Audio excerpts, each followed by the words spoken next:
He's Chinese and he's fighting for Filipinos in the Duterte era.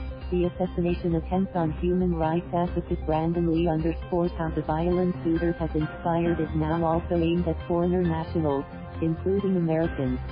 But it's more than that. Lee, the 37-year-old activist who was shot outside his home in Ifugao, isn't just American. He's Chinese. Not Chinoy or Chinese Filipino, but Chinese American who grew up in San Francisco, had no direct familial roots in the Philippines, but who chose to give up his life in the Bay Area to embrace the cause of poor and oppressed Filipinos in the Cordilleras. His journey of courage and sacrifice is striking in any context. But it is worth highlighting in a time of intensifying Filipino resentment toward China and the Chinese, animosity rooted in a growing list of offenses from Beijing's alarmingly arrogant posture in the West Philippine Sea, which leaders have shamelessly defended, to the sudden arrival of thousands of mainland Chinese in the country. There are times when it appears that the antagonism could spin out of control into a fleeting, irrational and dangerous hatred of anything or anyone Chinese. Brandon Lee's story hopefully will lead us to rethink the way we frame the troubling developments involving China and the Chinese, and veer away from the scary rhetoric embraced even by some prominent writers and intellectuals.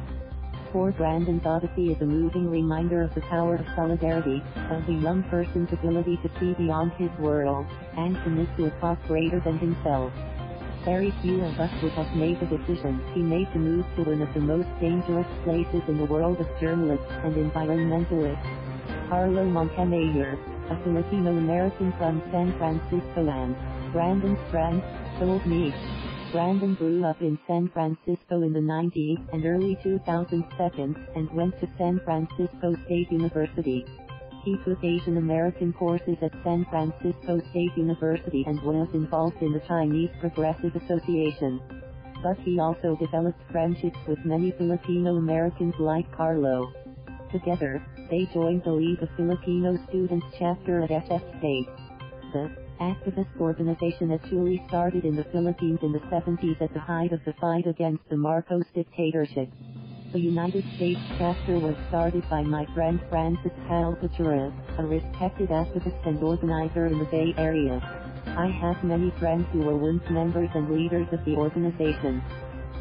Brandon joined trips to the Philippines called exposure tours, which gave him a chance to see up close the poverty and deprivation endured by most Filipinos.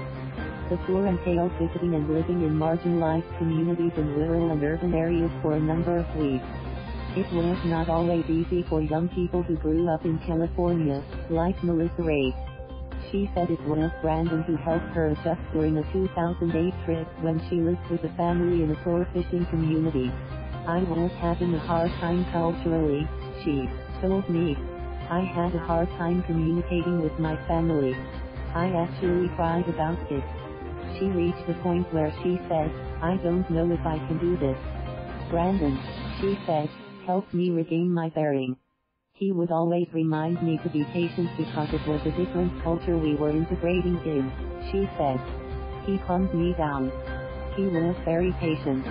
It also was clear that Brandon was welcomed in the communities they visited. They were really drawn to him, Melissa said. Brandon had this love for the Philippines, she added. In fact, his trip to the Philippines had a profound effect on Brandon, Carlo said. He got to see for himself, not from a book, not from watching television, and got to witness firsthand what was happening on the ground in these communities. That opened his eyes.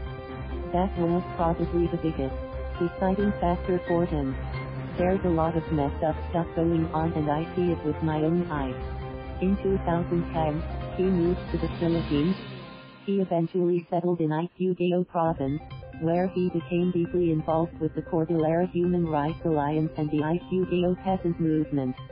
Brandon moved to the Philippines at the start of the presidency of Noynoy Aquino, when human rights, particularly in the provinces, were concerned.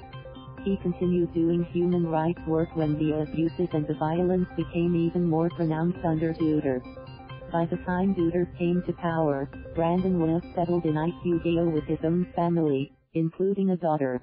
Melissa has visited him and his new family in Ifugao in 2014.